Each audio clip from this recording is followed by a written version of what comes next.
Solar analysis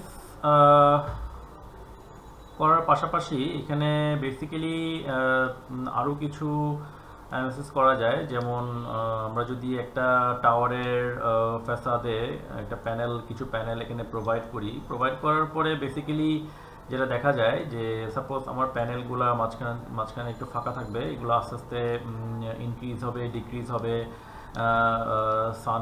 সানের যে পজিশনটা আছে পজিশন অনুযায়ী এখানে যে পজিশনে যাবে ওই পজিশন অনুযায়ী এখানে এই প্যানেলগুলার এক্সপোজারগুলো চেঞ্জ হবে। হ্যাঁ, তো সাপোজ আমি যদি এটাকে একটু ডিলিট করি, এই ধরনের সাধারণত কাজ ডায়নামোর মাধ্যমে করা যায়। বেসিক্যালি বিভিন্ন ধরনের ডাটা যেগুলো আছে ডাটাগুলো কালেক্ট করতে হয়, কালেক্ট করার পরে দেন প্রত্যেকটা প্যানেল এগুলা পজিশন ওয়াইজ চেঞ্জ হয়। হ্যাঁ, তো সাপোজ এখানে আমি যদি ডায়নামোটাকে একটু ওপেন করার পরে এটাকে স্ক্রিপ্ট আছে, এটাকে স্ক্রিপ্টটাকে একটু দেখি।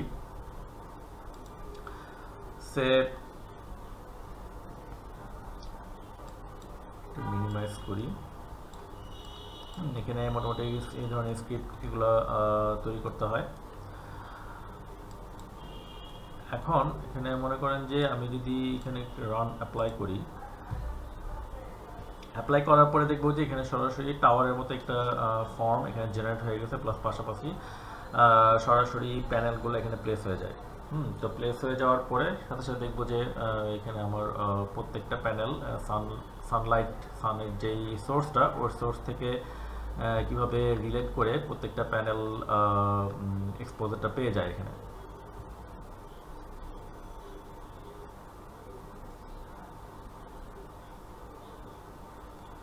ওকে, তো আমরা দেখলাম যে এই জায়গার মধ্যে এই একটা টাওয়ারের প্রত্যেকটা প্যানেল এখানে প্লেস হয়ে গেছে। সো এখানে আমরা একটা জিনিস খেয়াল করি, আমি যদি শ্যাডোটাকে অন করি, তো প্যানেলের একটা পাশে সূর্যের যে পয়েন্টটা, সূর্যের যে সোর্স পয়েন্টটা এখানে যেই জায়গায় আছে যেই পজিশনে আছে ওই পজিশনের প্যানেলগুলো আছে এখানে ক্লোজ হয়ে আছে, মোটামুটি ক্লোজের দিকে। তার অপোজিট ডিরেকশনে আছে আমার প্যানেলগুলো অলমোস্ট ওপেন হয়ে আছে। সো এখন এটাকে যদি আমি পজিশনটা যদি চেঞ্জ করে দিই,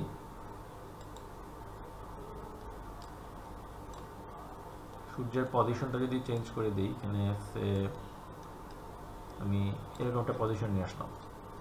ওকে, এখানে দেখতেছি যে প্যানেলগুলো মোটামুটি এখানে ওপেন হয়ে আছে। তো এটাকে যখন আমি রান অ্যাপ্লাই করব, তো দেখবো যে সূর্যের দিকে যে প্যানেলগুলো আছে সবগুলো হচ্ছে একটু ক্লোজ হয়ে গেছে। তার অপোজিট ডিরেকশনে অপোজিট সাইডের যে প্যানেলগুলো ওটা ওপেন হয়ে গেছে, এই যে দেখেন। তো বেসিক্যালি এটা তো এমনিতে এই ধরনের সাধারণত প্যানেলগুলো ডিফাইন করা হয় হচ্ছে গিয়ে প্যারামেট্রিক যেই ফ্যাসাদগুলো আছে যেটা বাই মেশিন দ্বারা কন্ট্রোল হয়। সো ওইগুলো হচ্ছে অটোমেটিকভাবে প্যানেলগুলো মুভ করে। এটা হচ্ছে আলাদা। এই যে প্যানেল, এই যে এখানে আমার প্রত্যেকটা প্যানেল এগুলো অবশ্য এখানে বানাইতে হয়েছে। এখানে আবার যদি এডিট ফ্যামিলিতে যাই, এডিট ফ্যামিলিতে গেলে তখন সরাসরি এটার প্যানেলগুলো এখানে প্যারামেট্রিক করতে বানানোর পর বিভিন্ন টাইপের প্যারামিটার এখানে অ্যাসাইন করতে হয়েছে। দেন এটাকে লোড দিয়ে দেন ওটার সাথে রিলেট করেই একটা ফ্যাসাদ তৈরি করতে হয়। তো এই সান পজিশনের অ্যানালাইসিসগুলো করা যায়, অপশন আছে। এরপরে যদি আমরা দেখি, আমরা যদি সাউন্ড অ্যানালাইসিস করতে চাই,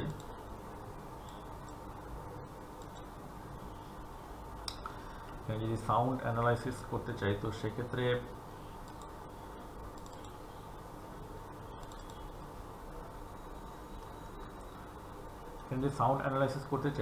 আমরা দেখবো সাপোজ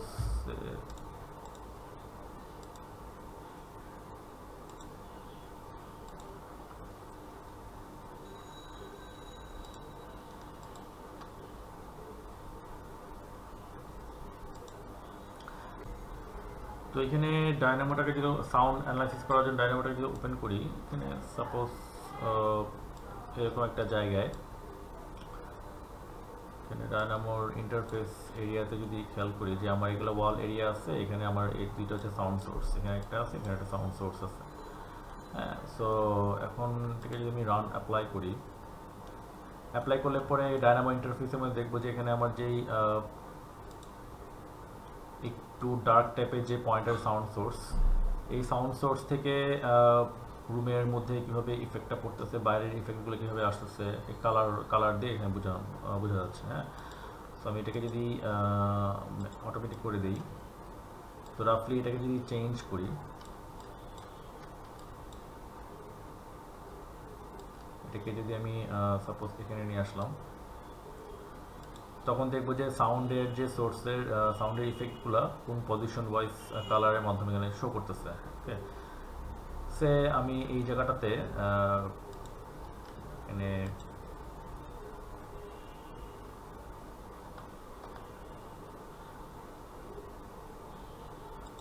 এখানে একটা ওয়াল এখানে ক্রিয়েট করতে চাচ্ছি। ওকে, তো এটা অ্যাপ্লাই করার পরে তখন দেখবো যে এখানে আমার সাউন্ডের ইফেক্টটা কীভাবে এখানে ইফেক্টটা পড়তেছে, যে হোয়াইট কালারের যে এরিয়াটা ওখানে বেশি কম সাউন্ড যাচ্ছে, তারপরে আবার সোর্স থেকে ডান দিকের রুমটাতে আমাদের কীভাবে আমার সাউন্ডটা ইফেক্ট বেশি পড়তেছে। তো এরকম সাউন্ড অ্যানালাইসিসগুলোও আমরা এখানে করতে পারি।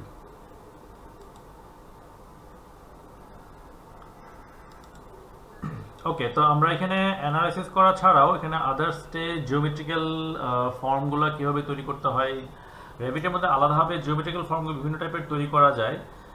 তাছাড়া সাপোজ এটাকে যদি আমি ক্লোজ করে দেই, এটাকে যদি ক্লোজ করে দেই, সাপোজ এখানে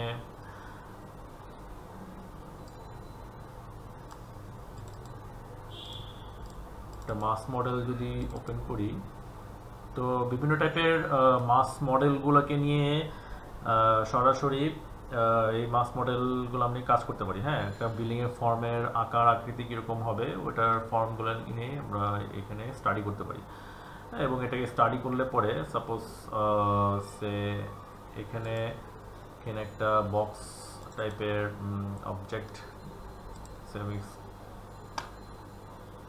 রেক্টেঙ্গুলার শেপ যদি এখানে ড্র করি, তো সে আমি এখানে ড্র করার পরে এটাকে কপি করে উপরের দিকে উঠালাম, দেন এটা কপি করি,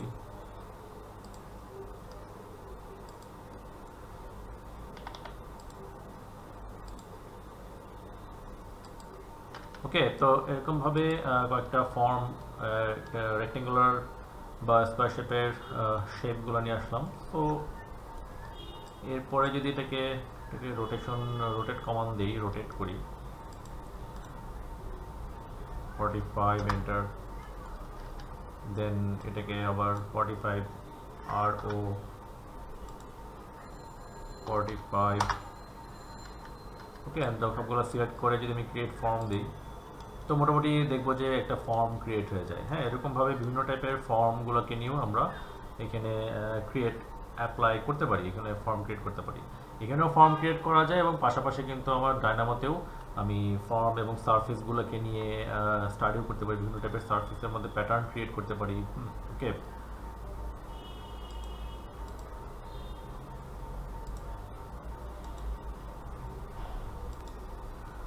তো এখানে ডায়নামোর যেই সাপোজ একটা ফর্ম যদি দেখি, সে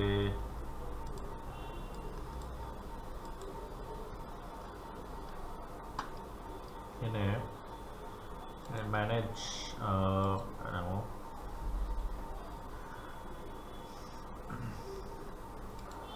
ওকে। তো এখানে ডায়নামোটাকে অন করলাম, অন করার পর এখানে যে মাসিংস দেখি যে এটার মধ্যে বিভিন্ন টাইপের মাস ফর্ম আমরা এইগুলোতে তৈরি করতে পারি। এখানে স্ক্রিপ্ট তৈরি করতে হয়, তারপর এটাকে রান অ্যাপ্লাই করলাম। রান অ্যাপ্লাই করার পর এখানে খেয়াল করি যে এটার মধ্যে আমার স্ক্রিপ্টগুলো তৈরি করা আছে, স্ক্রিপ্ট তৈরি করে নিচ্ছি কীভাবে ফর্মটা ক্রিয়েট করতে হয়। স্ক্রিপ্ট তৈরি করার পরে দেন এখানে সরাসরি এরকম একটা টাইপের ফর্ম আমরা জেনারেট করতে পারি। দেন এটা রেভিটে ট্রান্সফার করা যায় এবং বিভিন্ন টাইপের অর্গানিক শেপের ফর্মগুলো, বিভিন্ন টাইপের ডিফারেন্ট আইডিয়ার ফর্মগুলো আমরা এখানে তৈরি করতে পারি। বিভিন্ন ধরনের স্কোপ এখানে তৈরি করে দেওয়া আছে।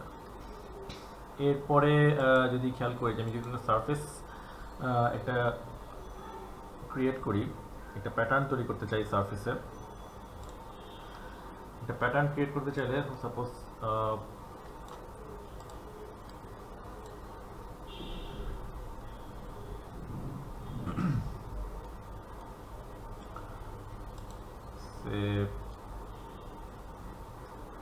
একটু মিনিমাইজ করলাম। এখানে যদি একটা ওয়াল ড্র করি, এখানে একটা ওয়াল ড্র করলাম, 3D-তে যাই, 3D-তে যে ওয়ালের হাইটটা একটু বড় করে দিই। এখন মনে করেন যে আমি যদি এখানে একটা সারফেসটাকে যদি সিলেক্ট করি, এটাকে সারফেসকে সিলেক্ট করলাম, করে নিয়ে এখানে রাউন্ড অ্যাপ্লাই করি। তো এটা অ্যাপ্লাই করার পরে দেখবো কি এখানে সরাসরি একটা সারফেসের মধ্যে প্যাটার্ন ক্রিয়েট হয়ে গেছে এবং এটাকে সরাসরি যদি ডায়নামোস দেখি এবং প্রত্যেকটা জায়গায় এগুলোতে আমরা রেভিটে কনভার্ট করে অ্যাপ্লাই করতে পারবো। এখানে খেয়াল করেন একটা সারফেসের প্যাটার্ন তৈরি হয়ে গেছে, বিভিন্ন টাইপের অ্যাট্রাক্টর দিয়ে এখানে এগুলোকে আমরা ইউজ করতে পারি। ওকে, এখানে যদি আমি এটাকে সরাই দিই, স্লাইডার যদি ইউজ করি, বিভিন্ন টাইপের স্লাইডার ইউজ করলাম, ডিস্টেন্সের প্রত্যেকটা অ্যাট্রাক্টরগুলোকে চেঞ্জ করে দিলাম। এখন এটাকে রান অ্যাপ্লাই করি, এখানে পজিশনগুলো চেঞ্জ হয়ে যাবে। তো এটা হচ্ছে বিভিন্ন টাইপের বিভিন্ন টাইপের প্যাটার্নগুলোও আমরা প্যানেলের প্যাটার্নগুলো এখানে তৈরি করতে পারি। তো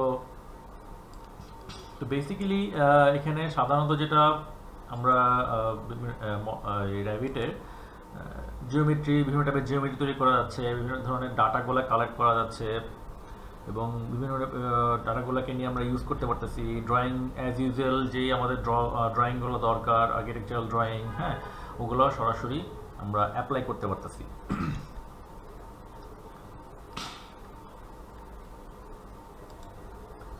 এবং এখন আমরা যদি মেকানিক্যালের দিকে একটু খেয়াল করি, মেকানিক্যাল ড্রয়িং যদি অ্যাপ্লাই করতে চাই একটা বিল্ডিংয়ে, তো এখানে মেকানিক্যালের ড্রয়িং অ্যাপ্লাই করতে চাইলে তো বিভিন্ন টাইপের মেকানিক্যাল ড্রয়িং এখানে অ্যাপ্লাই করা যাবে। সো সাপোজ এটাকে আমরা যদি খেয়ালকে বিভিন্ন টাইপের ডাক্ট এবং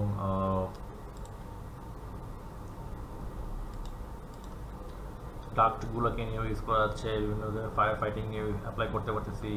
প্লাস হচ্ছে গিয়ে এখানে ইলেকট্রিক্যালের ওয়ারিং থেকে শুরু করে ইচ অ্যান্ড এভরিথিং এখানে ইউজ করা যাচ্ছে।